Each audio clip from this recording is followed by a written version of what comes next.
We're live. Texas governor doubles down on border security, announces more razor wire installation. He's going ham on the razor wire, isn't he? Really is. This is what people are into. It's like, hey, he's identified a problem. He's figured out a solution. He's making it happen. 70% of the border encounters are now in California. They're now in Arizona. Got to make sure I've got a couple of settings here. Yep. Let's do this. Let's get into it. Here we go. All right. So what we're going to do is we're going to take a look first at a tweet that Governor Abbott put out this morning. And I am going to tune you guys in as we go here. Nope, we're going to do this one. Migrant crossings fall sharply along the Texas border, shifting to Arizona and California. Our stiff resistance is educating cartels not to mess with Texas. Texas will continue erecting more barriers and target more arrests to better secure the border. He's just going ham. He's just dropping the hammer every step along the way and basically stating, this is what we're doing. We're not messing around. He's kind of just going for it. And meanwhile, Biden, does Biden know what year it is? Does Biden know where he is? Does he know what he's talking about? He's in the last week, he's been talking to 2 or 3 dead people, dead leaders. It's not a good look, is it? No. So let's watch a quick video here. Let's tune this one in. Let's go here. So this is CBS News, and we're going to do a little debunking here because some of the stuff they're talking about, it's their perspective, but it's just flat wrong.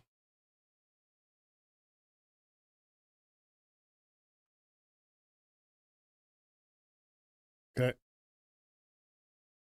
Crossing into the U.S. illegally has largely shifted away from Texas. Sorry about that. Here we go. Texas has been under the spotlight for weeks now because of its dispute with the Biden administration over how to handle the influx of migrants at the southern border. But new data shows that the flow of migrants crossing into the U.S. illegally has largely shifted away from Texas. According to internal federal government figures, 60% of all unlawful border crossings are now being recorded in Arizona and California. For the week ending February 4th, Border Patrol averaged more than 1,800 daily migrant apprehensions in the Tucson sector and more than 1,200 in the San Diego sector. Meanwhile, the El Paso and Rio Grande Valley sectors respectively averaged between 500 and 800 daily. Okay, we're going to stop right there. So these are the numbers that are super important. The Del Rio sector, that is the area that I was at Shelby Park. It's down to 200, and that is a massive area. And that's where the migrants have been coming through in droves. Literally, the invasion has been happening there. The Rio Grande sector, this whole area in through here has just been overrun. Now, and this is daily, this is average daily. So you got the El Paso sector, you got 700. That's also a good sized chunk there. But Tucson, up to 1,800. San Diego sector, 1,200. So what that means is these folks here are going to go left coast, west coast, best coast, left coast. They're going to go up that direction, right? So you've got California right here. You've got California, you got Oregon, you got my hometown of Seattle. Should be getting interesting. Now, from the Tucson sector, that's going to go straight north into Denver. That's going to go right into Denver. We're going to talk about Denver today. We're going to talk about Lakewood today. We're actually going to, during this live stream, we're going to talk about never mind. And when I talk to Tristan, that's because Tristan is the editor, and Tristan will be editing these all up as individual segments as we go here. It's not just a live stream, although you are benefiting from the live stream right now. There we go. We got some chat going. We got some people doing some stuff. So let's keep going with this video here. The Del Rio sector recorded as few as 200 each day. And that is CBS News way immigration down. And politics reporter Camilo Montoya Galvez. All right, this guy here. Is here with us in Studio 57. You were just there at Eagle Pass, so I want to start there. Let's talk about the news that Texas governor is trying to put more razor wire, more agents there, more of all of these things that the federal government has told him he needs to stop doing. What can you tell us about what's happening? Ilana, Elaine, as you just mentioned, I just returned from Eagle Pass, Texas. This border town has been effectively fortified by the Texas National Guard with razor wire and concertina wire, shipping containers and other barriers meant to impede the passage of migrants trying to cross into the U.S. Why has it been fortified? Why was Greg Abbott forced to fortify Shelby Park in Eagle Pass? Because Border Protection was simply not doing its job. Period. Full stop. If they were doing their job, this wouldn't be an issue. We wouldn't even be talking about this, right? But Border Protection absolutely failed in this sector, in the Del Rio sector.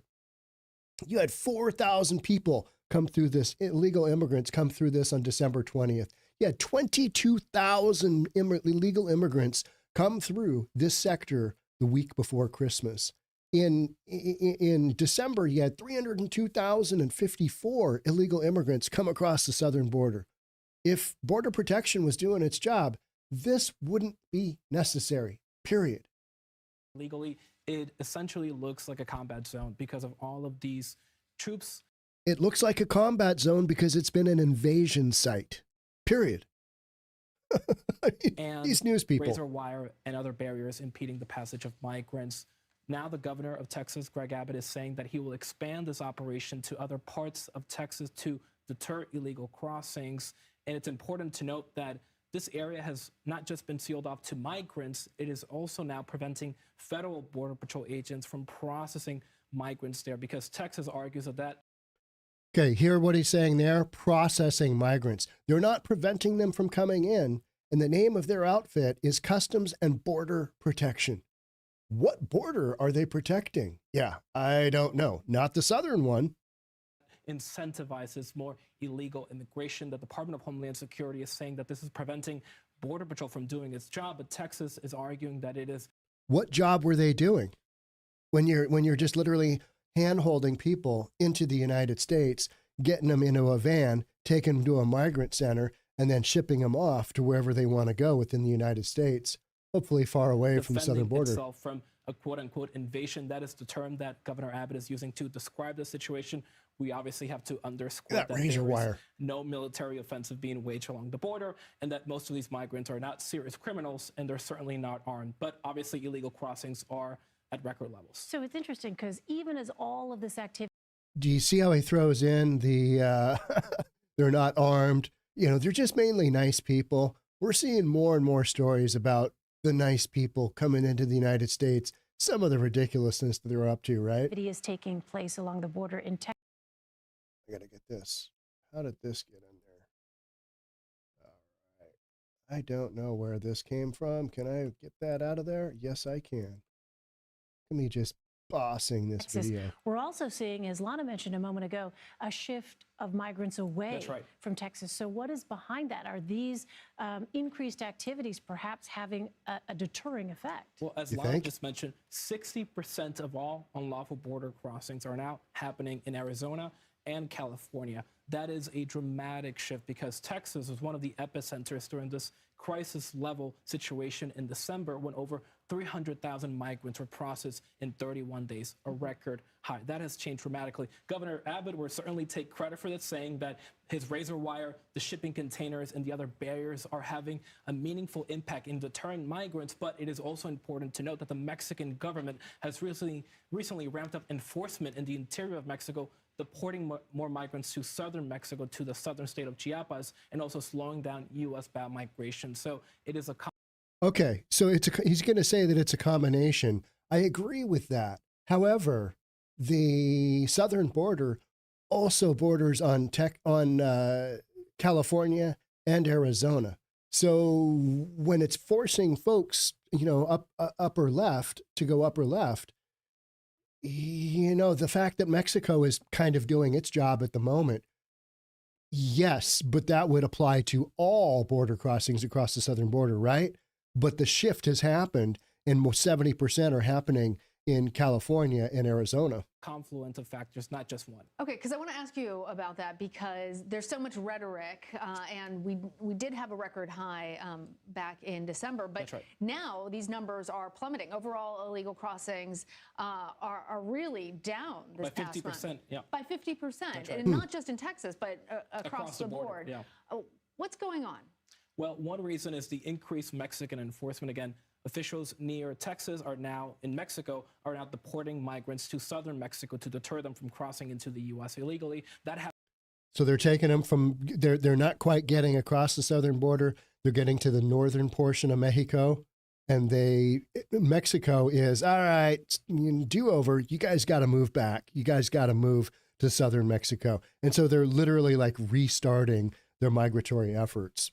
Happened after the Biden administration dispatched several top officials, including Secretary Mayorkas, to Mexico City after the holidays. It is also important to note that historically, migration always slows down after the holidays in January and February. I'll give you that, officials son. are still bracing for the crisis because those numbers typically go back up in the spring, in March, and we're already seeing them go back up right now in February. So it sounds like some of it is public policy, but some of it is also just cyclical. Yeah. All right, Camilo, thank you. Yeah, so January is historically one of those it's the super low month for this type of migratory stuff happening. Let's get back to, let's go. You know what? We're going to take a look at this super quick. This is something that just kind of is going along with this story. Indiana commits National Guard to Texas-Mexico border as Governor Abbott vows to install more razor wire. So we're done with this section of the, kill the audio there. Indiana commits National Guard. So they're going to send, how many is it here? Effective immediately, I'm deploying the Indiana National Guard to support the ongoing border security mission in Texas, Holcomb wrote on X, social media site. Why are we still talking about X, formerly known as Twitter? Everybody knows it's X now, right? And you notice nobody went to any other platforms. Everybody that left came back. Everybody's on X. Federal negligence enforcing immigration law and the failure to secure our country's border jeopardizes national and economic security affecting every state, including Indiana. According to a news release, Indiana is sending 50 troops to support Texas's Operation Lone Star Border Security Program. They're set to arrive in mid-March and will be deployed to Texas for 10 months, according to the release. You know what? I say go. You guys go. You guys go do your thing. I mean, keep the party going. All right. So here's the behind the scenes stuff you guys don't normally see, because Tristan takes care of it all. But I am now centering. Look at the ridiculousness we're doing. All right. So let's get back to Texas governor doubles down on razor border security. Here's what we've got going. The Texas governor, Greg Abbott, has announced plans to increase. Yep, we talked about that in the tweet. This move comes again amidst ongoing tensions. We've got concerns. We've got tensions between Abbott and President Biden's administration regarding immigration enforcement policies. We've got expansion of razor wire. Now, when I was down there, the first time and the second time I was there was February 1st through the 4th. They were bringing in truckload after truckload, flatbed trucks with these massive like bundles of fencing and razor wire that they put it on. I mean, it does look like a military zone. Shelby Park does. Because it's been the site of a siege. I was reading some other article that they were saying, it's not really that bad. 302,000 people coming across the southern border in 1 month. Isn't that bad? I mean, what's your relative, what is badness, right? Abbott took to social media to announce the deployment of more National Guard troops along the installation of additional razor wire. More National Guard razor wire barriers are coming to the Texas border. He's just going for it. Meanwhile, we've got a decrease in immigration. Funny how that works. You actually push back on folks coming in illegally and the numbers drop. Weird, right? So all this talk about the $118 billion, immigration bill, all you got to do is enforce the border. I mean, this is literally what we're proving. Trump did it. Abbott is doing it now. All this other stuff is just distraction. Oh, we need to get some more money to Ukraine. We need to get some more money to Israel. Do we? Do we really? Really? Greg Abbott emphasized efforts to prevent illegal entry into Texas, citing a decrease in illegal immigration. We know that has happened. We're redoubling our efforts to expand the areas where we're denying illegal entry into Texas. Illegal immigration is now going down in Texas while increasing in California and Arizona. That's the big story, because it's not just that Mexico is helping us out, and Mexico helps us out from time to time. They'll kind of get into a cycle, and then they'll be like, we don't have enough funding. We can't even run our own country well enough. But yeah, we recognize that, okay, we're going to have to do something here. Mexico wants all these folks to get out of their country because they don't have the resources to deal with them either, right? So, hey, if we move them through, we can't take 1 million Venezuelans. Can't take 1 million Hondurans. You can't take 1 million Guatemalans, wherever they're from. Chinese now. You got the Chinese coming in.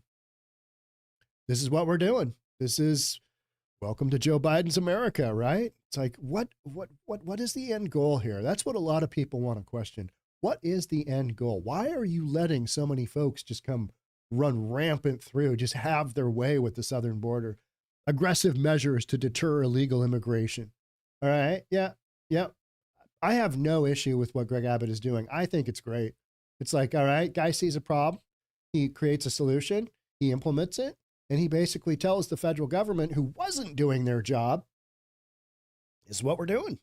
Previous actions. This move follows previous actions, including legal battles to maintain razor wire barriers despite opposition from the federal government. Federal government, if you haven't been following this, the federal government is stating, oh, we can't really help the illegals get across the river if you guys have this razor wire up. Therefore, we got to have the right to clip the wire. And you're like, okay, why are you clipping the wire? What? Why? Your border protection? And you're cutting the wire, allowing them across the border, and then you basically give them an all expenses trip to whatever city they want within the United States. How is that protecting the border? Right? I mean, so we got that legal battle over the razor wire. The court said, hey, Texas, you can't do that. Texas said, go F yourself. This is what we're doing. I mean, it's kind of funny the way Abbott has handled this. Now, later, I'm going to go through and break down Abbott's entire speech that he did, last weekend, I think it was, when he's talking to the Republican representatives from Texas. He just dials in why he's doing what he's doing, and just kind of, it's super interesting to me, because I'm from a very blue liberal state here, Washington State. My governor is not straightforward. He doesn't make decisions based on the science and the data. He just does kind of this willy-nilly stuff, shenanigans all day long here in Washington State. And then I watch a governor like Greg Abbott, and I'm like, why can't we have that guy? What? Where? Oh, because I live in Washington, right? I got to move to Texas to get a real governor. I mean, that's just kind of how it feels like here, right? So Abbott remains steadfast in his defense of Texas's right to secure its borders. He has been hammering home that topic. So then we got the border visit with the Republican governors. I was down there for that, but I was live streaming up the block, up 1 block away from Shelby Park, because I didn't want to go through whatever it took to get in with official press. I was up the street doing a live stream of some locals who were protesting the governors being there. They said it's their river and they had their right to do what they wanted with their river. You're like, okay, does that mean you just want to have your city overrun because that's what it has been? But, they were mutual aid. They're not unlike Antifa here. They've got their own, own stuff going on. Most of them, vast majority of the folks in Eagle Pass are Hispanic. So, you've got a little different perspective there. And then you got Greg Abbott coming in with with all of his cohorts, and they're not taking kindly to that. Never mind the fact they can't use their park. That's a little bit of an issue because this is literally just a big, huge park that is on the boundaries of the city, and it fronts up to the river. So, picture a super nice, picturesque setting river, and then you got razor wire on it. And just, you've got a border battle, right? Political standoff with Biden administration or whomever is running the country. We're not really sure at this point. Sure ain't Biden, is it? Abbott's actions reflect the broader political standoff between Texas and the Biden administration over immigration policy. With differing approaches to border security, are we calling what Border Protection was doing before Texas took over in December? Are we literally calling that border security? That's a stretch. Tensions have escalated between state and federal authorities. Future of border security policy. Abbott's announcement underscores the evolving nature of shenanigans of border security policy in Texas and across the nation. As the Biden administration implements its immigration agenda, what agenda is that? Because the only agenda I see happening is Texas pushing back on all this stuff. California isn't doing jack. You know how many YouTubers you've got running to California right now? Let's get to that 4-foot wide section in the wall. Let's videotape it. Arizona, putting up no fight. New Mexico, 0 fight, 0 battle. Now, that's not going to turn out well for them, is it? Or the states to the north of them, because that's where people, the illegals are going to look at a map and go, okay, we're in California.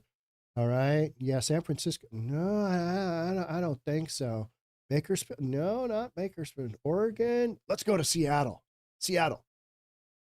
I was in Piedras Negras. That is the Mexican city across the Rio Grande, a few hundred feet from where Greg Abbott was having his speeches. And I ran into some locals from Mexico that were doing the exact same thing I was. They were looking around, seeing what the freak show was at the border, and nothing was happening because Abbott had just literally dropped the hammer and dropped all this razor wire, and it stopped the illegals coming in like that. So I was able to go over there and felt comfortable by myself. The second time I went down, I had my podcast producer there, so I had a second person to kind of watch my back while I'm walking around with the camera doing some live streaming. But I told the folks there, talking with the family there, I'm from Seattle. And they immediately went, oh, Seattle, Washington? And I'm like, yep, that's Seattle. And they're like, oh, we know Seattle, Washington. I'm like, oh, okay. All right. Yeah. Upper left USA. Got some extreme leadership. Yeah, we've got some shenanigans going on in Washington State. So as the Biden administration implements its immigration agenda, states like Texas are taking proactive steps. Not states.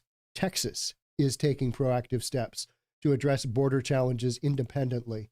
And the other states are chipping in. You've got Indiana. You've got, a lot of the Republican states that are just kind of north of Texas. They're giving their personnel. They're giving their National Guard. Florida was another great example that I saw in my last trip down there. You literally saw Florida state troopers. And you're like, they're a long ways from home. And they are. But they're down there, right? Okay. So we've got just kind of a showdown going on. This is the end of just this segment for those of you on the live stream. We're going to keep going. We've got 2-3 more stories to go. So don't dip out yet. And I'll check the messages here in a second. And Tristan, cut all this stuff, all right, from the actual live stream. You know to do that, though. You're the editor. That's why I'm here, sitting here, the talking head. So what we've got going on is we've just got the Biden administration saying they're going to do stuff, but what are they actually doing? If they step in right now, if the Biden administration steps in to cut the razor wire, to get rid of the razor wire, what do you think the rest of the country thinks about that when New York City and Chicago and Denver are all being overrun with migrants? What's the message being sent from the Biden administration if they do that? It's not a good one. So they kind of have to just bend over and take it while Greg Abbott just does whatever he wants. And you know what? If you actually listen to his speeches, you're like, this guy makes absolute sense. This makes sense based on the numbers, based on the data and the science. You don't even have to go to science because there's no science about 302,034 illegals coming across the southern border in just December. Just go with the data alone. And now what are we talking about? In the Del Rio sector, maybe a couple hundred. When I was there from February 1st to February 4th, I think we had a group of 12 get arrested. This is right at Shelby Park. We had a group of 12 get arrested. I know there was another group of, I think, 10. There was another couple of groups of 4, but it was literally, fits and spurts, just very few coming through.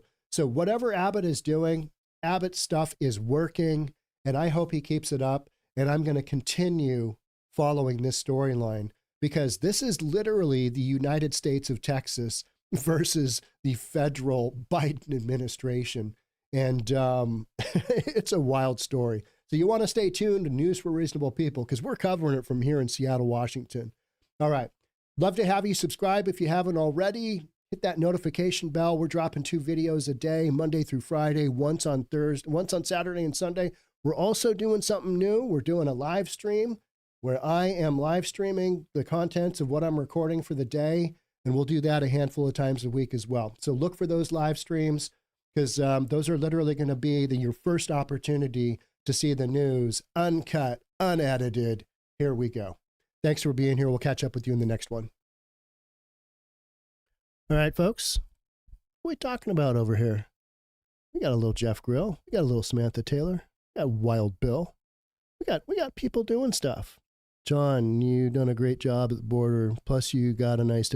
Well, Wild Bill, I got a nice burn, but I'm the kind of guy that it turns into tan. I lost all the skin on my forehead. Yup. I had to rub it off with a washcloth. I lost all that skin, and fortunately, my skin complexion, it goes to kind of tan-ish. But yeah, I got some sun. We were out for a full day. The first day, we had full sun. I was sunscreened up. The next day, not as much, and that just didn't really work out. So there's that. All right, I think we're going to jump in to, let's see. Yeah, we're going to jump into Greg Abbott's speech. I really like this one. I thought this is one of his better speeches. I'm going to get this set up. Let's do this. All right. I think we go straight here.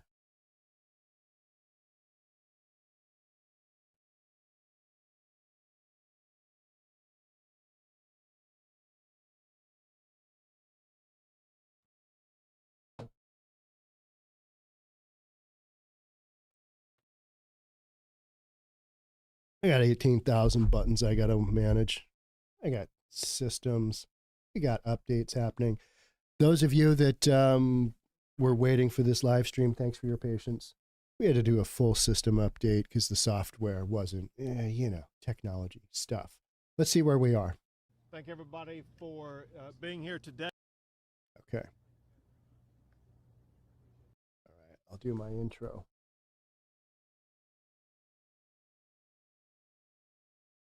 When was this?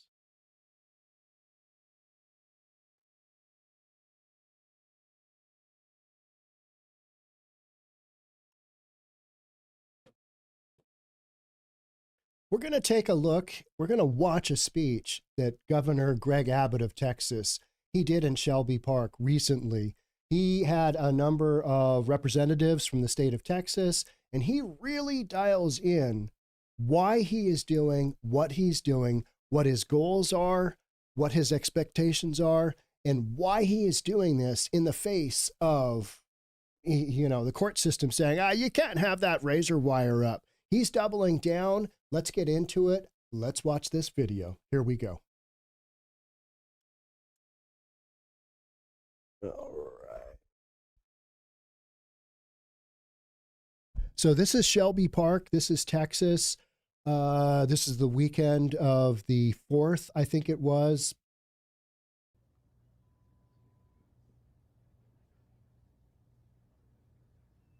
They do not have audio on this portion because the mics are set up where Governor Abbott, you know what?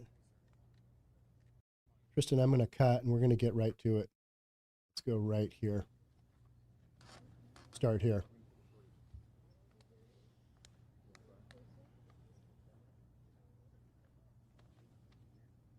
The river's right behind them. That boom mic. That guy's arms are going to get tired. Thank everybody for being here today. I am joined by members of the Texas legislature, and we're here to explain to America that we are dealing with the biggest border crisis since America had borders. It's all because Joe Biden allowed this entire area to be penetrated by the drug cartels that smuggled in illegal immigrants. If you see an area that is boxed off by a container that has razor wire on the container or on the ground or on the fence, those are areas that illegal immigrants were once able to cross that are now unable to cross. And the reason why we've been able to achieve that level of decrease in illegal crossings is only because of great teamwork in agencies across the state of Texas. First, an update about some numbers from the Texas Department of Public Safety. They have made over 39,000 criminal arrests. They have apprehended more than 480,000 illegal migrants. They've deterred more than 95,000 illegal entries and engaged in more than 4,300 bailouts. They have filed more than 19,000 charges for smuggling. Those charges for smuggling now face a new consequence because of members of the legislature who stand behind me. They passed a bill that I signed into law that increases the mandatory minimum time behind bars for smugglers to 10 years. If you smuggle somebody into or through and across the state of Texas illegally, you'll be spending a long time behind bars. As you should. In addition to what the Texas Department of Public Safety has been doing, we've also had unprecedented success by the Texas National Guard. They have more than 1 million encounters with illegal immigrants. They have turned back more than 90,000 people who were trying to get into the country illegally. In addition to what they're doing through other agencies and in part through what the National Guard themselves are doing, there have been more than 160 miles altogether of barriers placed up, not counting the border wall. They include the razor wire, fencing, anti-climb barriers, these Connex boxes, and the buoys that are in the river. Those together add up to more than 160 miles of barriers that have been placed up. Also, Texas is the first. I don't know if you've seen how they put this stuff up, but they're bringing trucks in 160 miles. That is a massive, massive amount of construction. It's just absolutely crazy that that's what's going on. I mean, it's mile after mile after mile of, sorry, distracted over here. Please use a key, open studio.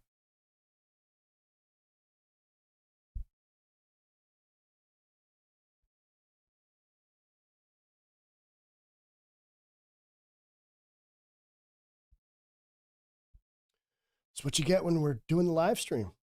You get to see me to look at a screen and go, oh, what's going on? What's happening? I've got an error on the screen, but it looks like we're still going. It looks like we're still stopping or we're still streaming. So I'm just going to keep going. Yep. Sometimes you got errors and you don't know what's happening. But Greg Abbott, 160 miles. I mean, the amount of construction that he's doing, you're talking about 10-foot sections at a time.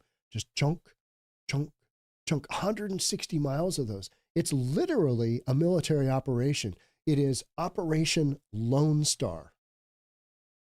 And this year, even though Abbott has been doing his thing recently, this is the first year in fiscal year this early. We just crossed 1 million border encounters in the fiscal year, which started in October, the beginning of October.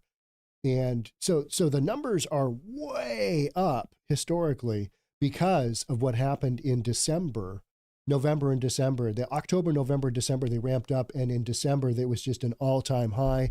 One of the reasons for that is I'm told and I've read is that all over the world, it was a rumor was sent out that the one app, the federal app, was going to be shut down, and the U.S. border was going to be shut down. So that rumor went out there. And so anybody that was anywhere close just booked it double time to get to the U.S.-Mexico border. And that's why you had as many as you did in December. I don't know if that's true. I mean, it sounds reasonable, because why else would you have this massive spike, right? The spike in December of 302,034. Let's keep going here. It only stated in the history of the United States of America to build our own border wall. If you look at the amount of wall already constructed and the amount of wall that is going to be under construction, Texas will have built more of the Trump border wall than even Trump built in the state of Texas. That's interesting. Now, the results are amazing. If you look at what has changed with regard to illegal border crossings in the past half year or so, you see that even though Texas represents about 2/3 of the border, we represent only about 30% of the crossing. It's 1,254 miles is Texas's section along the U.S.-Mexico border. The lead crossing areas are California, Arizona, and New Mexico that represent 70% of the crossings. Now, unlike before, migrants are choosing to go to states other than Texas. And that's because Texas has put up the resistance that it has. Early on, under the Biden administration, most of the migrants were coming through Texas. That's not true. The same is true for this area that we gather in right now. If you look at this massive park area, this is an area where you would regularly see 2,000, 3,000, maybe 4,000 people crossing the border illegally. Since this park has been taken over by the National Guard, the daily average is under 10 a day. It shows that a day can achieve results at decreasing illegal immigration. The only reason why it's not happening is because the President of the United States is not enforcing the laws that are already on the books. He does not need more laws. That's the basis of all this right here. You don't need a bunch of extra legislation. You just need to do what is already on the books. Just follow those laws. Actually protect the border. It's not that hard to figure out. You know what I mean? And he breaks it down just so basic that I think most people are like,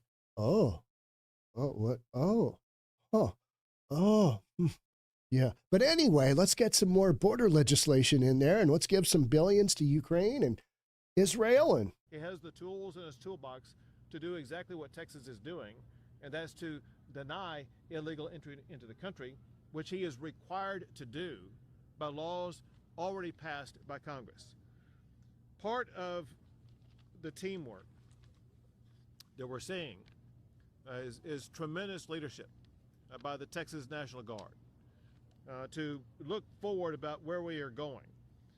We are working with the Texas National Guard on strategies to both add and to accommodate more National Guard in this area. We will also work with the National Guard to continue their strategies of adding more miles of razor wire and anti-climb barrier.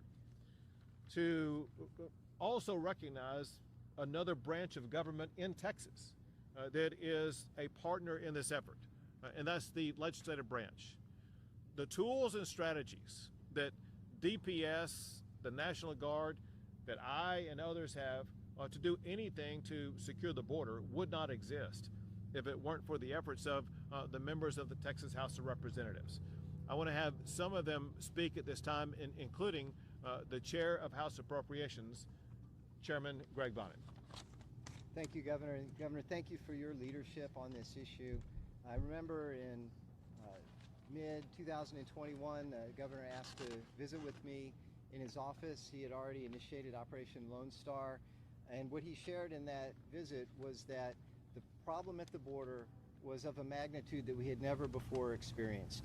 And efforts and initiatives we had taken in the past were simply going to be insufficient. We needed a new plan, and it was going to require great resources. And since that moment, with Governor Abbott's leadership and with Speaker Phelan's leadership, Lieutenant Governor Patrick, and all of the members of the House of Representatives that you see here, we have been unwavering in our commitment to step into the gap and to address a chaotic crisis where the federal government has refused to address and enforce our immigration laws. When you look at the appropriations for border security under the 4 years of the Trump administration in Texas, that was $1.6 billion. For the 4 years of the Biden presidency, Texas is appropriating $11.6 billion to do the same thing. And what we're seeing is that that deterrence does work. And the park in which you're standing right now is proof positive of where once there was chaos and several thousand people a day coming across, it has slowed to an almost non-existent number. So it can be done. When you break down the effort, about $3.1 billion goes into barriers and border infrastructure.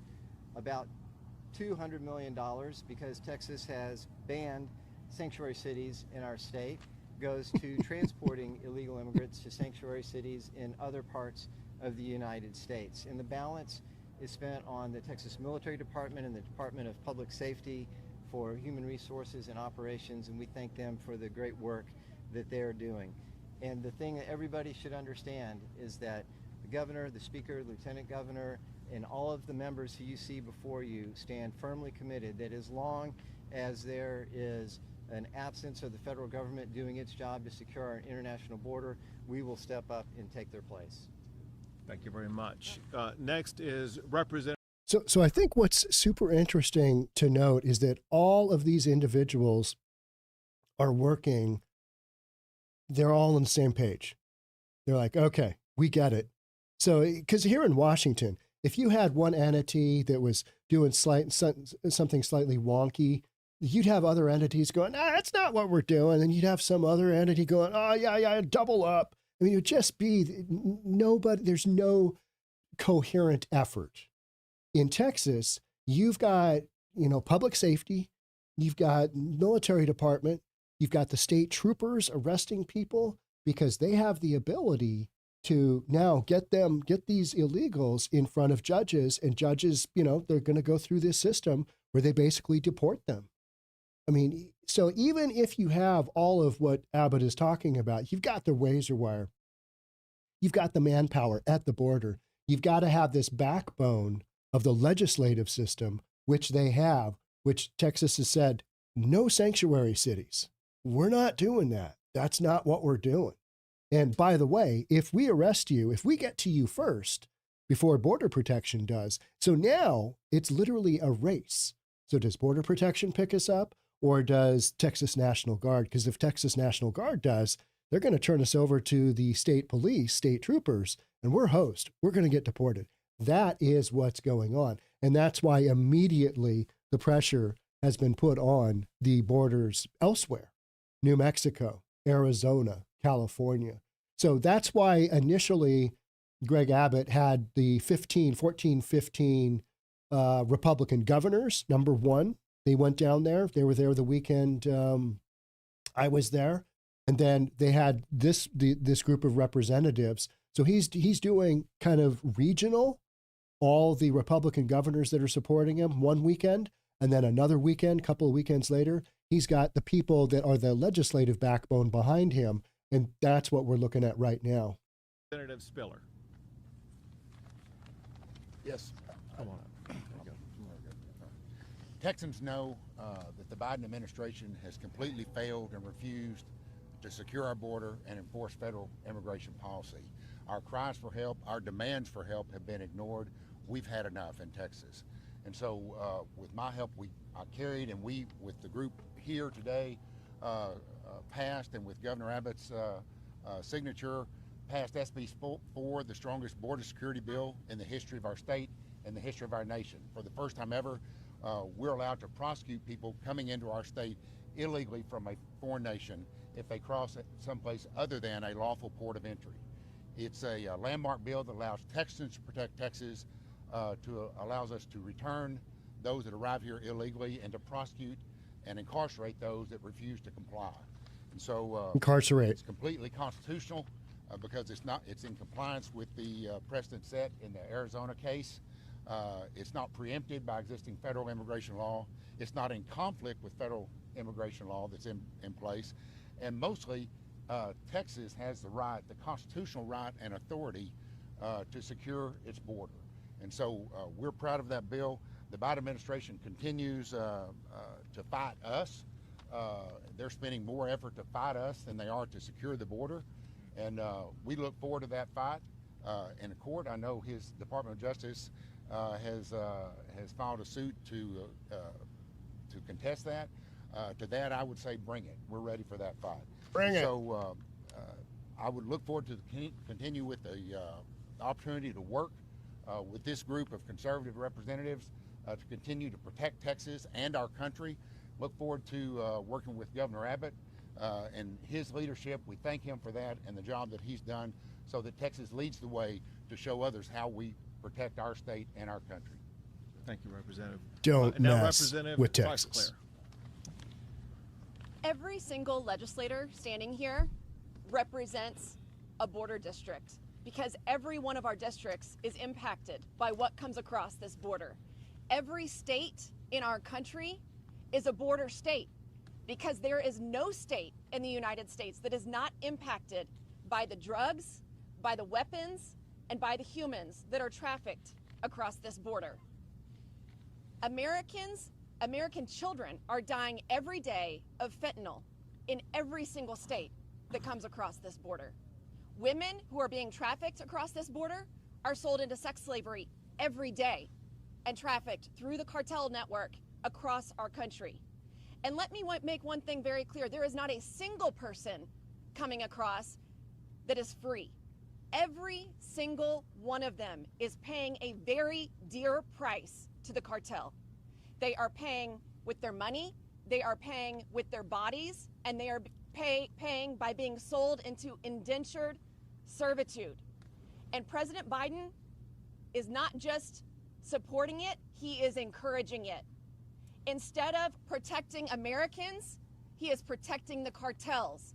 They are making more money off of his failure at the border than they ever have before.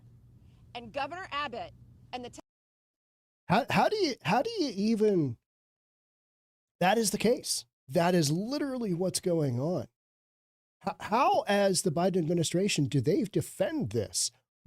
On what planet can you defend? Yeah, I mean, border protection. Yeah, they're just meant to help get these folks, these poor folks down on their luck in. Well, how are they getting in? Well, it's costing them $4,000 a pop, right? They put $1,000 down.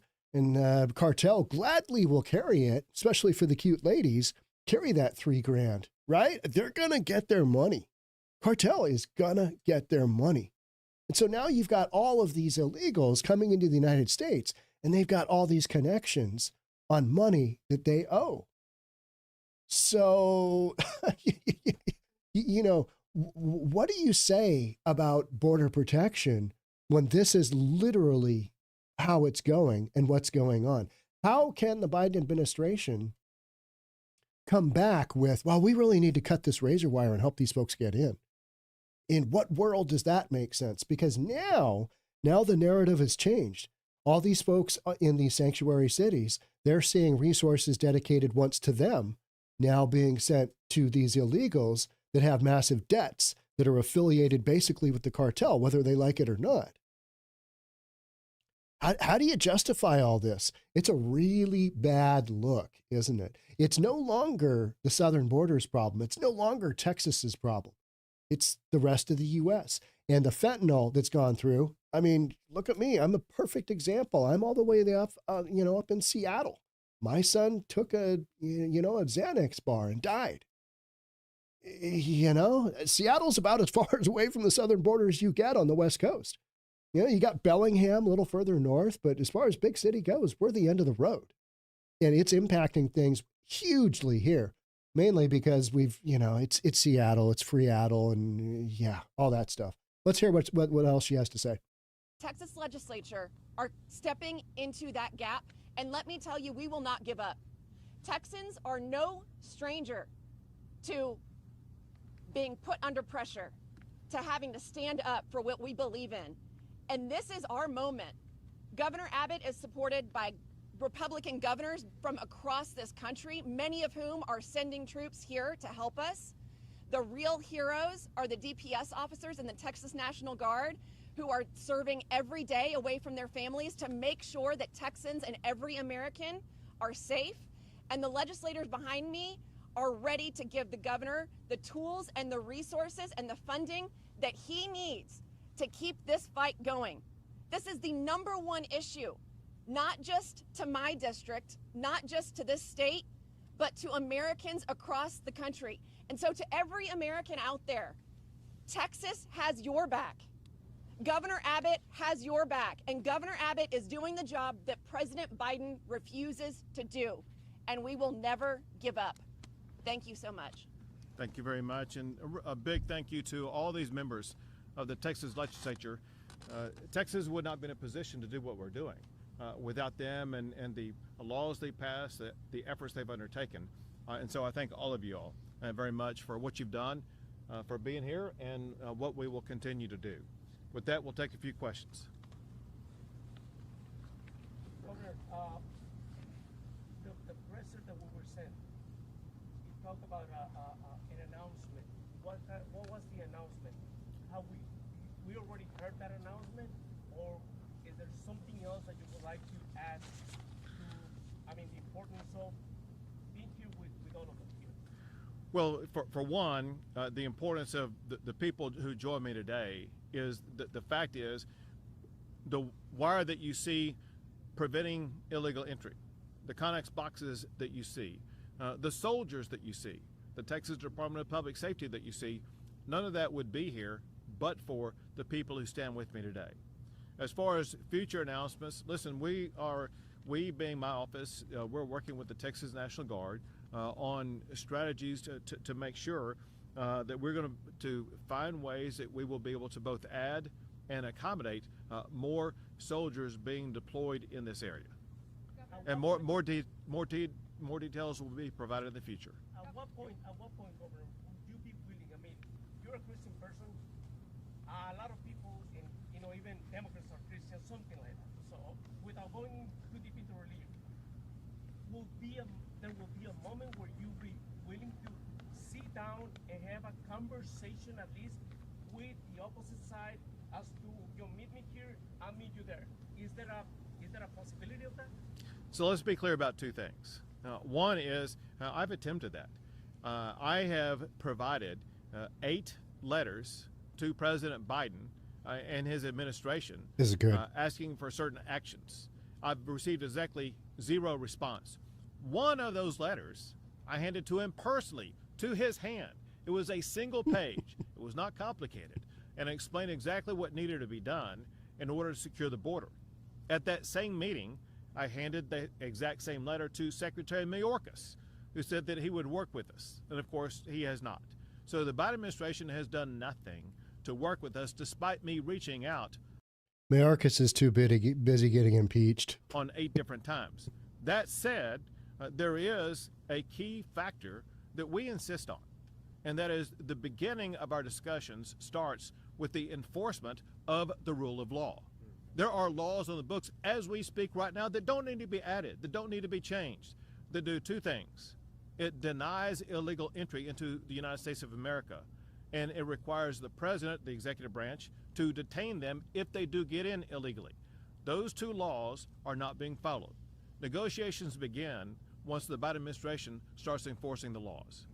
Governor, is there any plans right I'll now? get you. I mean, that's as basic as it gets, right? That is so basic. So basic. But when you hear Biden talk, he's like, give me the money. Give me the power to do it. Oh, wait a minute. I've already got the power. I'm going to do some executive actions. He's all over the board. Meanwhile, Greg Abbott, from my perspective, here in Seattle, And also having gone there a couple of times and looking around, I'm going to live stream what's going on here, guys. You know, it's this situation that isn't that complex. You just have to do those two things. And, you know, you've got a wildly different outcome. And we are seeing a wildly different outcome right now. You both. Governor, is there any plans right now from the state of Texas to expand similar operations that you are seeing here in Shelby Park? I know you are touting the success in the plummeting of illegal crossings. Are any plans right now to expand similar operations? I know it's hard to hear. Will seize control of certain parts of the border right now? So, yes, we are working on expansion plans to expand the successful operations that we've seen in certain locations that deter illegal immigration. And some of those will be announced after they occur. Others will be announced beforehand. But just know this, and that is the National Guard is relentless. On a daily basis, they're adding more razor wire Relentless. barriers, more anti-climb Keep barrier, going. more other ways to repel people from trying to enter illegally. And I got to emphasize this, and that is in doing so, there's actually been a dramatic reduction in drownings in the river by more than 50%. If people are enticed to cross a treacherous river, they will cross that river and some will lose their lives. One thing we know for a fact, right behind you is a bridge that people are walking across as we speak. No one drowns on a bridge. No one gets... No one drowns on a bridge. You might have seen me live stream. Did I live stream? I live streamed across the bridge. I think I did. Yeah, nobody drowns on a bridge. That needs to be on a t-shirt, right? It's like, oh, yeah, that's right. Bridge, not in the water. Huh. Walk up and over. So why does the Biden administration have this thing where, okay, so you swam over, now we'll help you? Instead of, literally, they are swimming, instead of going down the riverbank. And, you know, I've got a video showing this is how we do it. You walk down this big concrete, you know, directional thing, and you end up at the river. They're doing the same thing, but they're risking their lives because they're going across the razor wire. Instead of that, let's just drop all this pretense and let's just have them walk across the bridge and bring them in that way, because at least then they don't drown. That's what Abbott is saying. And it's kind of just this ridiculous notion of we've got a closed border, and we have not had a closed border until most recently. And, you know, it's not closed, but there's a lot more pressure being put on it than before. It's cut by razor wire on a bridge. If people tried to enter the country through the pathway created by Congress as the pathway into the country, lives would be saved. And with the Biden administration right now is weighing the decision whether to pursue legal action regarding the operations here in Shelby Park. Whether the Biden administration pursues a legal action, would that affect any decision made by Texas officials? So I actually hope the Biden administration takes legal action about this area, because I want to make one thing perfectly clear. One reason why this area is occupied by the state of Texas is to prevent the Biden administration from any further violation of federal law on this Texas land. They are violating two laws required by Congress. Congress requires the federal government to deny illegal entry. The Biden administration used this park to aid illegal entry into our country.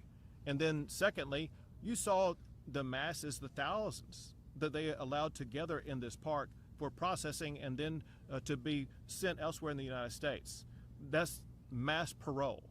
Congress has specifically prohibited mass parole into the United States. What Texas is doing right now is we are the ones actually enforcing laws passed by Congress. Biden is breaking those laws. And we look forward to our day in court where we are able to tell America the way that Joe Biden is violating the laws that are on the books by Congress right now. Simple enough. Get heard. I think we're going to cap it there. Yeah. So I felt that was, you know, as good of an explanation right from the horse's mouth that you're gonna see. And the fact that it was basically one long live stream was like, I mean, there's no, he's not talking to his advisors. He's not getting information. He's not, you know, being talked to by anybody. He's there just delivering his message, whether you agree with his message or not. It is incredibly basic. And if the rest of the country were able to see this kind of thing, which they're not, because people just aren't paying attention. They're not tuning in. What's that nut job down in Texas talking about? Got a bunch of guys surrounding them with cowboy hats. I had a bunch of people ask me, Sean, did you get a cowboy hat when you were in Texas? No, I didn't get a cowboy hat. But no, that's just, I'm not a cowboy hat kind of guy, right? So that's Greg Abbott. Whether you like him, whether you don't, the guy is doing work and he is having an impact on the situation. The 22,000 illegals that bum rushed the shores of Shelby Park in the Rio Grande, on the eastern side of the Rio Grande, they're not coming through in 22,000 in a week before Christmas. We're not doing that anymore. That is being spread out now well across the entire southern border, and more importantly, going more up to the West Coast. And as this spring season, we're in February now, as we go February, March, April, and the numbers start to increase, it'll be really interesting to see the shenanigans that happen in other parts of the country. So, okay, I'm going to wrap up on this one. Thank you so much for being here. I'd love to have you subscribe if you haven't already. Hit that notification bell. Hit the like button for this video if you enjoy this. I'll see you on the next one. Bye for now. And you guys on the live stream, stick around. We're still going. We're still going. We're going ham. All right. Let's see what you guys are saying. Yes, I live streamed from the bridge. That's what I thought. It all gets kind of, did I do that? I mean, I see video and I edit video and I see live streams and I'm like, I think I did that. Free healthcare, Jeff Grill, you bet. You know what I mean? It's like, what? I was watching, listening to Tim Pool this morning, and he's saying that he's got a much younger demographic than I do because I'm old and he's younger. And he was saying, there's a lot of folks, and he's in, where is he? West Virginia, I think. Saying there's a lot of folks that he runs into in DC and New York City that are saying, hey, I live in this little cracker box. I don't have health insurance. I don't have all these things that are being given to these illegals. What's the deal? And so they are going to be looking at their options because something is right in front of them as far as what the Biden administration is doing, and it is not helping out the folks that are paying into the system, that are funding all of this, and especially the younger generations that with housing having absolutely gone through the roof, interest rates gone through the roof, because you've had all these trillions of dollars just pumped through the economy, and now we're kind of paying for that. You've got a lot of different sectors of the population that are looking at this stuff. They're looking at the scooters running around. They're looking at people getting beaten up. They're looking at cops being beaten up, and they're going, what is going on here? And I talked about it not long ago, where it was a young man. He was brown-ish. I don't know what nationality you call him. Wasn't black, wasn't white. You know what I'm saying? And he was like, I just wish Texas would just, keep the illegals there and in their state and deal with them there. Well, 302,000 in a month. Do you know what that looks like? I mean, that is half of not quite Portland that's come through in a month across your border. That is a massive, massive siege. And unless Texas had the ability, like they do, to spend $124 million on bus trips,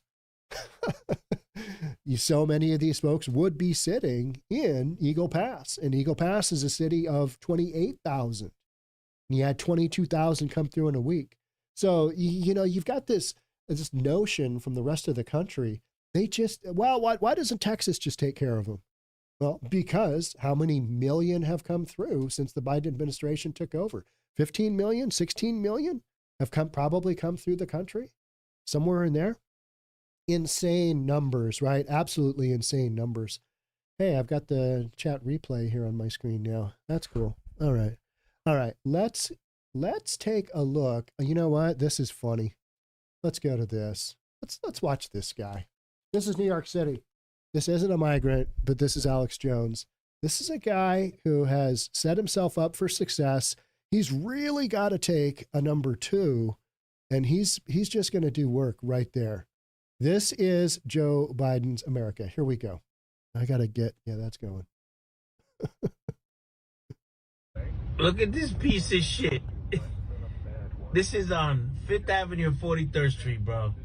He just climbed up on that fucking, on the garbage can, pull his pants down, he's taking a shit. As you do. You know what? This is fucking incredible. Okay, yeah. Oh, so hardcore. So hardcore. The guy wipes his butt twice. It's just like, okay, so, but what I would say there, oh yeah, this story. What I would say there is he's at least going in the garbage can. You know what I mean? He's at least going in the garbage can. I don't know if that really counts for much, but yeah, at least he's getting it there. It's not on the sidewalk. That's new levels of, okay, I really got to go. Aren't really many restrooms around, or I'm too whatever to make it to a restroom. I'm just going to hop up on this public garbage can. You imagine taking your lunch, you ate it at the park, and you got some garbage. You're going to drop it into the garbage can. Oh, what's that? Is that Hershey sauce in there? Is that, what is that human excrement? It is. Flies coming up. Just gross, right? Just gross. But that's what you got going on. That's just some guy with a camera. I mean, shenanigans, right? All right, let's move on to the next story, which is, I'll do the intro here. Let me gather my thoughts for a brief moment here and check out that I've got all that I need to make this go. Yep. I had to do an update on the computer as we're getting ready for this podcast, these series of podcasts. And so I had to basically rebuild my entire timeline of videos and content. So I just want to make sure that I've got it right for you. Here we go. Lakewood residents protest as Denver spends millions on new immigrants and tensions grow over what to do. Lakewood is a suburban area just to the south and east of downtown Denver, and they are pushing back. They are saying no go on the illegals in our city. We've got shenanigans going on. Let's get into it. Here we go. Let's watch a video. What do you say? We watch another video. Yeah, here's where it is. There's Denver right there. There's Lakewood. I should do a better intro for that. Tristan, cut, paste, and all right. So here is Denver. Here is Lakewood. Kind of gives you an idea where we are. Let's watch a video. Okay, we are still going there. Let's go big. Climb. Right now, more than 3,800 migrants are being sheltered by the city. And in the nation's capital, a bipartisan bill to curb immigration is dead. That bill tied aid to Ukraine and Israel to the policy changes at the southern border. Crappy bill. Failed to vote in the Senate after House Speaker Mike Johnson declared it DOA in the House because he said it didn't do enough. Former President Trump had been pushing congressional Republicans to reject it, and, well, Denver Mayor Mike Johnston had plenty to say about the bill's failure. That bill did not fail because they couldn't find a solution that would solve the problem. The bill failed because they did find a solution that would solve the problem. And that This guy is a tool. Let's just be clear. He's a tool. was the most threatening of all to Donald Trump. And he intervened with House Republican leadership to kill that bill just so this crisis would continue, just so he thinks he has a better chance of re-election. It got killed because it was a terrible bill. It let in over 1 million illegals a year. It did nothing to stop the flow. It was just ill-conceived. Shouldn't it? I'm glad it just dead on arrival. You betcha. It should have Mayor been. Johnston went on to say that these types of decisions are causing people and cities to suffer. He went on to say when voters head to the polls, these are the types of decisions they should remember. And as of Monday, Denver says it has supported more than 38,000 people who cross the southern border at a cost of more than $42 million. The city is currently operating 9 shelters for migrants. Good luck with that. Meanwhile, neighboring Lakewood is debunking myths over its migrant response. Denver 7's Claire Lavazorio finding out how a conversation between the two cities led. Notice they say debunking myths. There's a myth here. To rumors that spiraled out of control. Lakewood and Denver are separated by Sheridan Boulevard. As neighboring cities, that's why the mayor of Lakewood says it's an important conversation to be had. As the mayor of the third largest city in the metro, Wendy Strom knows the migrant crisis isn't confined to Denver city limits. What we know is that we do have migrants in our community already. We have migrants in our schools already. Strom sees it as a regional issue that requires a regional conversation. That conversation between Denver and Lakewood city leaders sparked this emergency town hall Tuesday night, with hundreds of people showing up to voice their concerns over how Lakewood is handling the situation. Tonight, Mayor Strom setting the record straight and shutting down misinformation over Lakewood's stance on the migrant response. I believe that making Lakewood into a sanctuary city is a huge mistake. That is not happening. That is not a conversation that we have had. We are not discussing it. We will not be voting on becoming a sanctuary city. Strom says another myth involves housing migrants in Jefferson County schools. In fact, they're not even zoned for someone to be living in them. Strom says the meeting between leaders offered meaningful insight into how nonprofits, faith-based organizations, and volunteers can help, and she doesn't want that to be misconstrued. No one was talking about spending tax dollars. We just wanted to learn more. In Lakewood, I'm Claire Lavazorio for Denver 7. So you've got this notion that we're going to see this guy here in a second, but what you've got major pushback from a city that is saying, no, we are not a sanctuary city. Whatever the knucklehead governor or mayor of Denver says, let's do the opposite. That's the story. And this is a story that's been brought up multiple times, city of Lakewood, because it's so close to Denver, and yet they're going in a wildly different direction.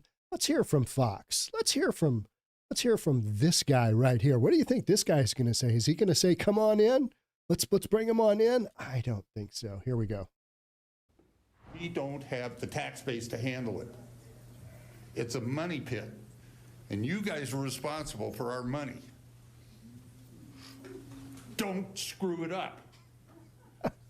You guys are famous for screwing things up. Really intriguing story. This is a neighborhood, a town just west of Denver, Colorado. Frustration on this border matter boiling over at that city council meeting. Residents say their hard-earned tax dollars are going toward migrants and that resources are simply being overwhelmed. Alicia Cunha in Denver on this tug-of-war and where it goes next. Good morning.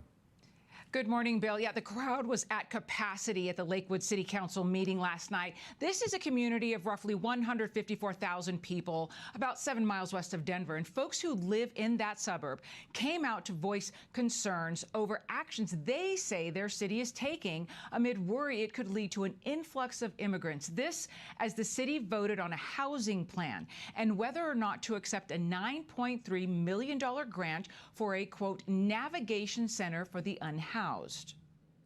You're going to incentivize something that you're not going to be able to deal with long term. Citizens of Lakewood are drowning, and you're all talking about adding more water. Everybody's taxes are going to end up going up, and the crime is going to become incredible, just like New York City. Council members say the proposed 100-bed navigation center would serve as a transitional home, providing job training and addiction and mental health services, mostly for those already in Lakewood. Mostly. Both the housing plan and a navigation center and any other social resource may in fact support people who have immigrated here. I cannot build a wall between us and Denver. That's not City Council's job.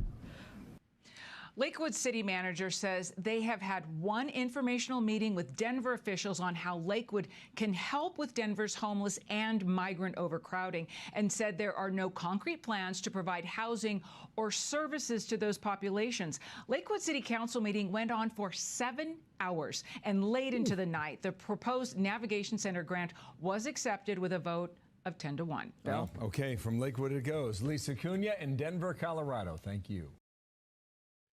So you've got communities all across the United States right now going, all right, what do we do? What do we do?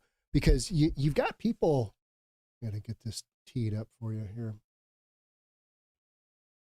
Let me just make sure that this is centered correctly. There we go.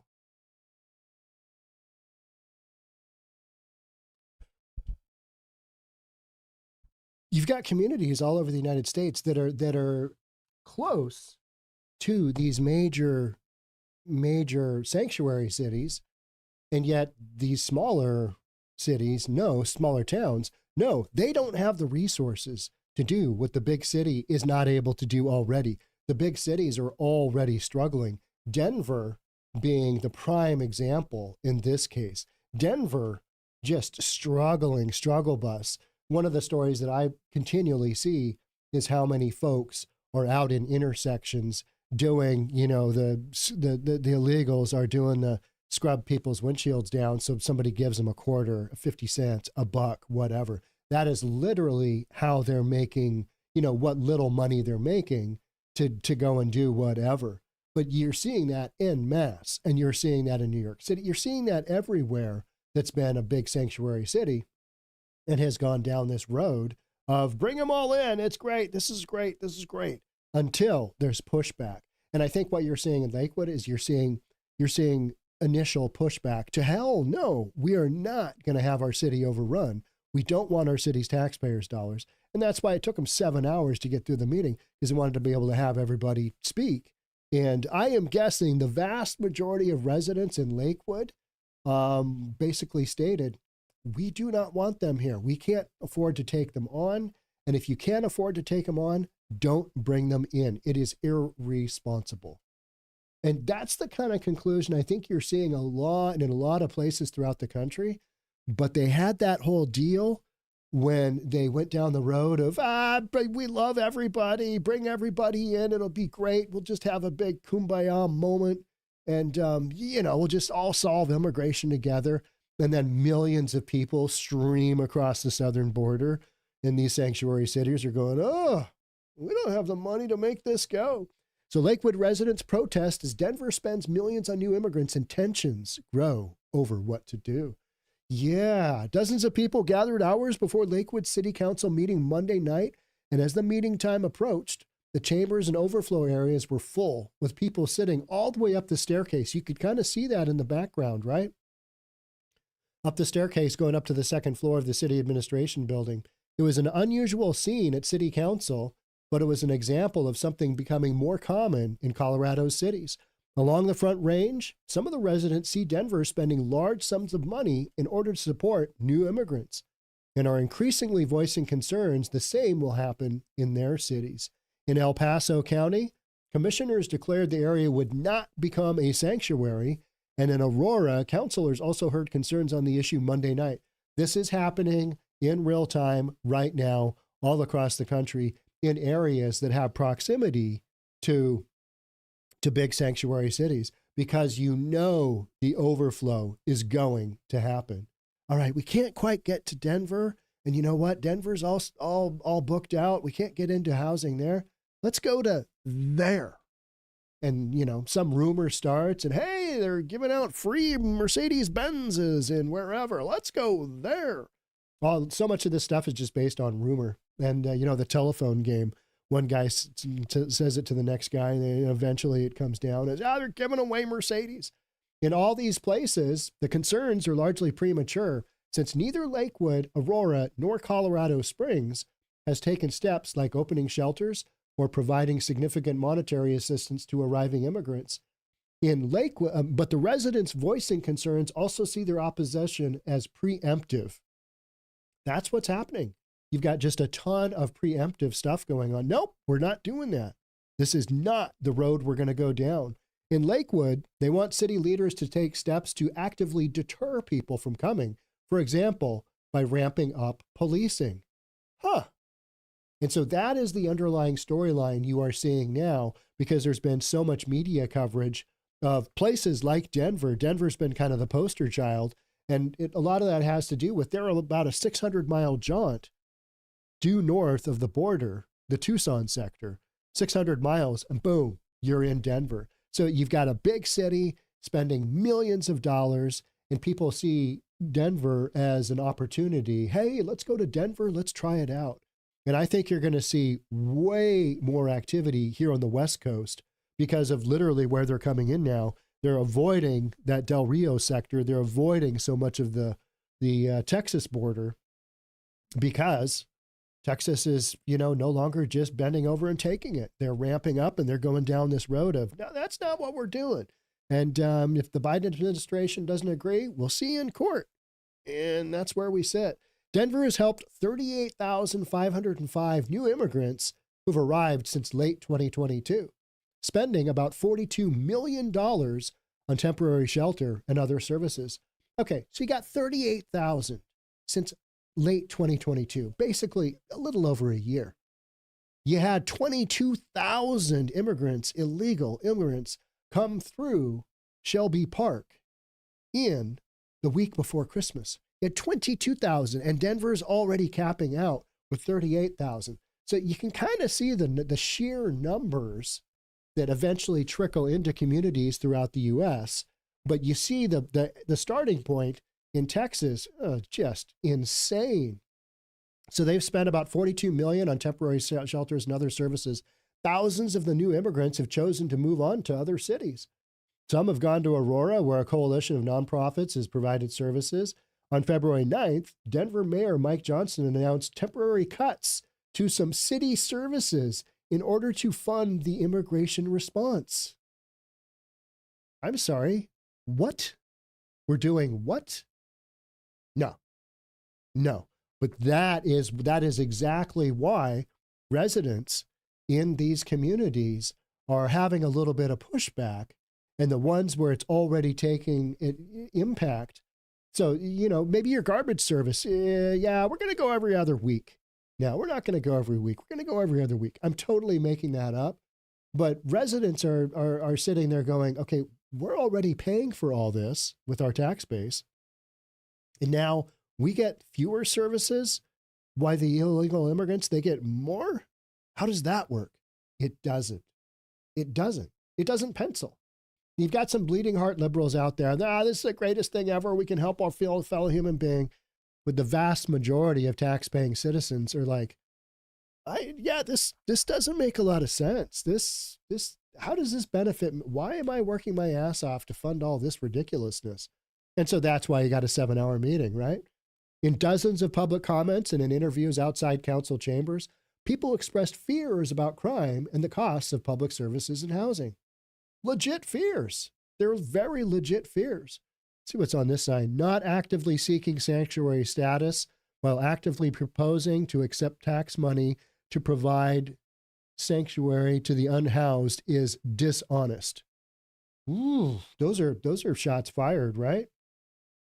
And it's kind of true. Hey, if you can't responsibly take care of all the people coming into your community, you are providing them a disservice. And not only those folks coming into the community, those folks that have been in the community for years and years and years and years. Resident Don Austin spoke to the council saying, what you see tonight is informed voters who have watched Denver's decline and don't want the same shenanigans here. Period. Right? A couple of dozen people in the crowd waved their hands in the air in support. Few of the signs in the crowd read, "Don't Denver our Lakewood." Don't Denver our Lakewood. Makes absolute sense. I mean, it is not that hard to figure out, right? Others said that they didn't like getting approached in grocery store parking lots and at intersections by new immigrants who were looking for work or to wash windshields. That's a big gig. I mean, when you've got these folks in the community, they don't have the ability to work legally. And so they're out just doing whatever they can. Good on them for the hustle. But hey, you came into the country illegally and now you're mucking up intersections. The whole thing, it's not just that. It's the whole process. The federal government has said, bring them in, it'll be good, bring them in. Now we're dealing with it. Now Denver's dealing with it. Many referred to the newcomers as illegal immigrants, although some are utilizing the limited legal means available to try to stay in the country, like seeking asylum. Most of these folks will not qualify for political asylum. They just won't. So all of this effort, all of this money, all of these millions and millions and millions of dollars being spent, and you're like, what's the end goal here? Where are we ending up here? What's the end goal? This community cannot afford this, said Ramey Johnson, a former city councilwoman who has helped organize the people voicing concerns. It's not that we are not a compassionate community. We are, Johnson said, but we cannot care for the world. And that's where I think you've got this divergence of these big blue liberal cities, Denver included, that insist on just, we can take care of everybody. It should work out fine. And then you've got the shenanigans going on, and here you sit. Here, how about them apples, right? All right, so what else do we have here? A smaller but equally passionate group of residents showed up to voice their support for homeless services. Get a drink of water here, sorry. I'm going to start that section over.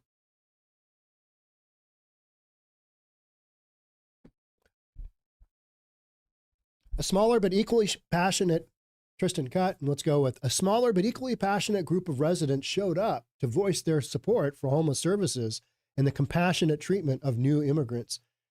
You're always going to have that within the community. But I think what the vast majority of folks in Lakewood are saying is that, yeah, we don't want to become a sanctuary city. And this is not on our roster for active things to do today.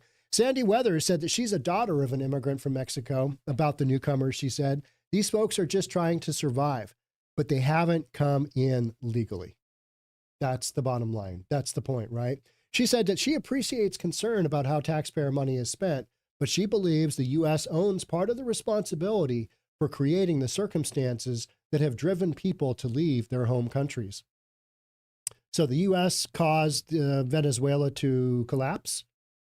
I mean, poverty in Mexico, U.S. has created that.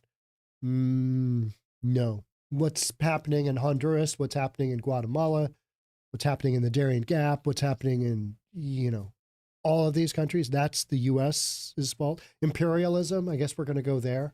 We're going to blame it on the U.S. because you guys are wealthy. And so, it's up to you guys, us as the taxpaying citizens, to fund all of that. No, that's not what we're doing. She says that she has experienced racism firsthand in Lakewood and sees it in the opposition to those arriving from Central and South America. That's really why I'm out here today, because I don't want that narrative to win. It's not racism. It's the reality that you can't take in millions and millions and millions of people illegally coming over the border and responsibly take care of them. And so anything other than going down and basically doing what Greg Abbott is doing in Texas, anything other than that, you're just spinning your wheels and it's not going to work out well. And you're just going to have shenanigans today for days, and I'm going to have podcasts for days. And that's literally where we sit. Anybody who would fight for the impoverishment, the hunger, the desolation of another human being, they need to relook at their life, in my opinion. Well, the issue is that this is being shoved down their throat and they don't want it. So, you got to look at that side as well. You can't just willy-nilly take care of everybody. Migrants have traveled so far trying to achieve something that all of us take for granted, but they got to do it legally. And if they don't qualify legally, then what? Then what do you propose? Because the qualification for getting into the U.S. under political asylum is very specific. Most of these folks do not qualify. Then what? Well, now you've got millions and millions, 15, 16, 17 million, who knows what the actual number is, in the country, waiting on a work visa, waiting on a court date from 2030, 2031. I'm sure it'll work out fine, though. I mean, they wouldn't be up to shenanigans in the meantime, even if it's just a tiny percentage of the folks that have come through. They won't commit shenanigans, will they? Will they? We're already seeing it, aren't we? Yeah. We've got news stories all over just flying back and forth on, we've got people that got the hands up. They want to be known. All right. The opposition started over a meeting between Lakewood and Denver leaders about arriving immigrants. We've heard the whole story. We saw the video. We know what happened. The bottom line is that the folks in Lakewood, they are not having it. And I think Lakewood has been the most vocal, and it's because of their proximity to Denver. They're looking at their big sister city there and going, things are not working out well there. This is not where we want things to go for our community. Therefore, if you start talking about spending our community money on homelessness, which we know is just going to be, code word for illegal immigrant housing, we're not down for it. So I don't blame the folks of Lakewood for doing what they're doing. And it'll be interesting to see how this goes moving forward, because so many other communities are on the cusp of saying, no mas. We don't want this in our community for obvious reasons. All right, that's it for me on this one. Thank you so much for being here. I'd love to have you subscribe if you haven't already. Hit that notification bell. Hit that like button if you're enjoying this video. Thanks again for being here, and I'll see you in the next one. Bye for now. All right, live stream folks, we're going to do one more. We got one more story here that's kind of interesting. Yeah, how about this one? The far right is spreading misinformation claiming the Lakewood church shooter was trans. Uh-oh. We keep hearing these stories, don't we? You're like, what is going on here? Why are all these shootings happening and they're being identified as trans? Okay, so this is the Vice. And they tend to go down some, crazy train roads anyway, and not the way that reasonable people see them. But they're saying that libs of TikTok, which I enjoy immensely because it points out the ridiculousness of so much of what's out there. Libs of TikTok and Elon Musk rushed to spread the misinformation as part of the far right's desperate push to make trans terrorism a thing. Well, I mean, the folks that know this storyline better than I, you'll hear them mouth off about, well, you had this guy doing this, you had this guy, gal doing this, and this gal guy doing this, and you did, all these shootings. And it does make one wonder what the deal is. Let's get into it. Let's jump on into it.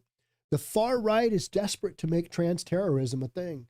So desperate, in fact, that it's willing to push out incorrect or false information just to shore up their baseless narrative that trans people are inherently dangerous. Well, when you've got a whole bunch of them that are, committing acts of violence and shooting other people, it does make one wonder, what's going on here, folks? The latest example has played out since Sunday when a woman with her 7-year-old son in tow walked into the Lakewood megachurch in Houston, Texas, and opened fire with an AR-15. Joel Osteen, right? The shooter, 36-year-old Genesee Yvonne Moreno, was killed by armed off-duty law enforcement at the church, which is run by celebrity televangelist Joel Osteen. 2 people were wounded, a 57-year-old man and the shooter's son, who was critically injured. On Monday, the account Libs of TikTok, which targets LGBTQ people and has been accused of inspiring bomb threats against dozens of schools nationwide, posted a document online that suggested the shooter had used the name Jeffrey. Okay. All right. I'm listening. All right. So, guy like to be called Jeffrey on top of being called Genesee Yvonne Moreno. All right. Okay. The Lakewood church shooter was transgender, Libs of TikTok asserted. Another act of trans terrorism. We need to have a national conversation about the LGBTQ movement turning youth into violent extremists. Chaya Rayachik, the far right, am I butchering that? The far-right activist who runs the account also asked, what kind of hormones and drugs was the trans terrorist who shot up the Texas church taking? Well, you're making an assumption there, right? Yeah, so, okay, yeah, all right. Well, I mean, Elon Musk, who weighed in, suggested that hormones taken in most gender-affirming care regimes could be a major causal factor in violence. There is no evidence for this claim. Don't we talk about bodybuilders and don't we talk about football players and anybody who needs a big strength boost that roid rage? Haven't we talked about roid rage? Isn't roid rage kind of a known thing? You juice up somebody's testosterone and they're already a big jacked up dude. And, they're sometimes they're just going to react. And you see guys in the gym and you're like, oh, yeah, get out of that guy's way. Who knows? Roid rage. You just automatically go there, even though he might not be on his current cycle, and he's just having a bad day, bad day at the office. In a press conference later on Monday, police officials noted that although the shooter appeared to utilize both male and female names, yes, I just read that. Although the shooter appeared to utilize both male and female names, Okay. All right. They found no indication that she ever identified as anything but a cisgender woman. Okay. All right. So I'm just going to ask a couple of quick questions.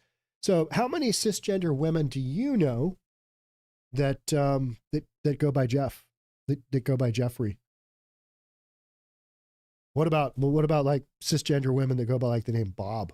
Let's give a more common. I mean, Jeff's pretty common, but what about John? Do you know any females that go by John, Jeff, Jeffrey? Probably not, right? There's a reason for that. Yeah. So far, it's unclear why the targeter shoot at Osteen's church. Well, I could probably think of a handful, but Oh, anyway. And according to a social media post unearthed by CNN, the shooter donated to the Lakewood Church in March 2020. Police say that they discovered anti-Semitic writings among her personal items, and her AR-15 was emblazoned with a sticker saying Palestine. How did we get here? How did this happen? How are all these people just so worked up over Palestine?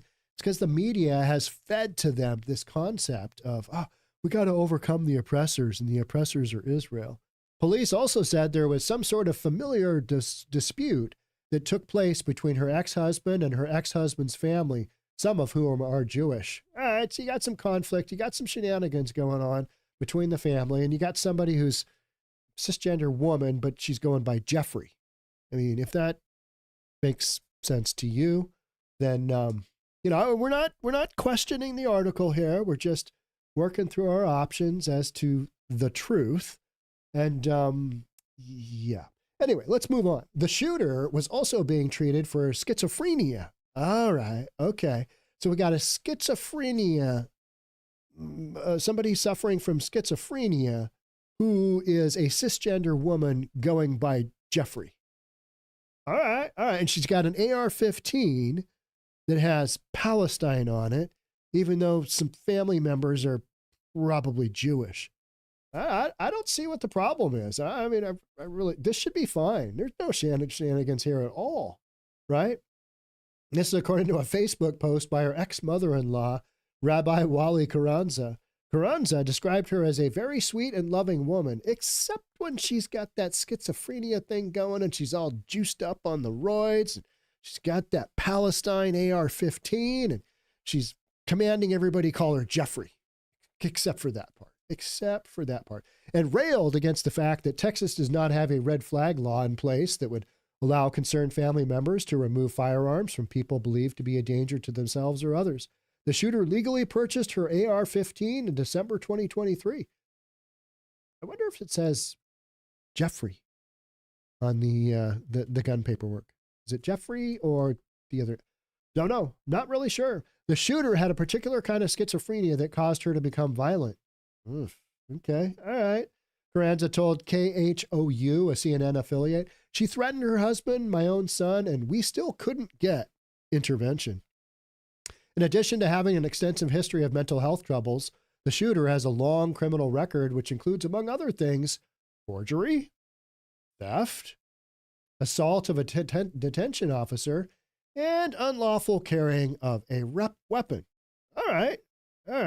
She's got schizophrenia and sometimes goes by Jeff. I mean, this story's making a lot of sense. The far right, here we go. The far right has been laser focused on the concept of trans terrorism, just one prong of their all-out assault on LGBTQ rights, ever since a transgender man carried out a mass shooting at a Christian school in Nashville, where he was once a student. Okay, all right, so you've given a prime example of what we're talking about here. Let's get back to Jeffrey. Following that shooting, which unleashed a fresh wave of transphobia from the right, Donald Trump Jr. falsely claimed that there had been an incredible rise in mass shootings perpetrated by trans people. Is that not true? I mean, did we have any shootings by trans people prior to, say, the last 4 or 5 years when the number of trans people that identify as trans people has risen exponentially? Yeah. Fact checkers debunked that claim, noting that there had been 4 shootings perpetrated by transgender people in the space of 5 years. and that mass shootings are overwhelmingly committed by cisgender men. All right, but you're telling me that you got a guy, gal, we're not sure, a transgender man that carried out a mass shooting in Nashville. All right, but still, let's just move along. Since the Nashville shooting, in the wake of other mass shootings, far-right accounts like Libs of TikTok typically scramble to cover a link between the attack and the LGBTQ community. Is there a link? I don't know, but I'm hearing more and more of these stories, right? Is this just the far right just filling my mind up with rubbish? Or is there an actual connection? You know, when somebody has, blue hair and goes down all these crazy train roads and they're not really sure if they're a woman or a man, and, they support some pretty questionable stuff and they make some really questionable decisions in their life. Then they pick up an AR-15 and they shoot people. I'm just saying, that storyline there might be a little something to it. So, especially if you got schizophrenia involved, right? I would be more, the causal effect to me is that you've got mental disorders more often than not in these folks. And so whether you want to blame trans or whatever, whether you want to blame mental illness, is it all kind of lumped in there together? Probably. That's probably what you're seeing, right? I mean, this whole, well, they're strictly trans, got to call him Jeff, and he's got a gun. You got to be reasonable in there too. But there's shenanigans going on, and the numbers speak for themselves. There is no evidence to support claims that transgender people are more prone to violence, except for the shootings, except for that. I mean, that little thing. And researchers have historically struggled to identify a correlation between testosterone and violence. You ever been in a locker room of some big guys, big football guys? You know what I'm saying? Yeah. Or around a whole bunch of bodybuilders that are on a cycle of roids. Ever been around that? Yeah. They don't have a lot of patience. Yeah, not a lot of patience there. So, okay, but whatever. I mean, there's no study. Well, okay. There is, however, mountains of evidence showing that transgender people disproportionately experience violence, and that hormonal therapy for trans teens and adults significantly improves mental health and lowers the rate of suicidal ideation. Okay. The studies, they are what they are. But then we're reading these stories and we're kind of going, what's going on here? Is this the media spinning this one? Did Jeffrey do it? Did whatever her name was do it? Which one do we got? You got schizophrenia.